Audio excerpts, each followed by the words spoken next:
कि पहाड़ों से एक आवाज आई थी। ये कहानी दादी ने सुनाई थी। एक परी रहती थी बादलों में, एक लड़का गिना जाता था पागलों में। कहता था बादलों से कोई आने वाला है, जमीन पर उतरकर मेरी सांसों में समाने वाला है।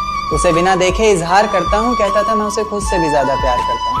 इतना सब सुनकर परी ने जमीन पर आने की ठानी। माँ ने रोका, बाबा ने समझाया, पर किसी की एक न मानी। रात का वक्त चारों तरफ अंधेरा था, रोशनी के नाम पर बस चांद का बसेरा। अब चांद से याद आया कि चांद की रोशनी भी तो फीकी पड़ जाएगी जब वो उतरकर मेरी छत पर आएगी। तो कहानी ने नया मोड़ लिया। परी ने प्यार की खातिर ख्वाबों से रिश्ता तोड़ लिया। कहीं मैं सपना तो नहीं देख रहा, ये मेरे सामने कौन खड़ा है?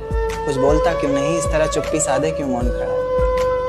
फिर उसने कहा कि माँ बाबा घर बार सब छोड़ दिया मैंने, बहुत ख्वाब सजाए थे, काफी ऊंचा उड़ना था, सब तोड़ दिया मैंने। आज से मेरे किस्मत के ताले की चाबी तुम हो, बेचैन सी मेरी धड़कन की बेताबी तुम हो। मेरा सुख दुख हंसना रोना सब तुम पर निर्भर करता है, चेहरे की खिलखिलाहट हो या पल के भिगोना सब तुम पर निर्भर करता है।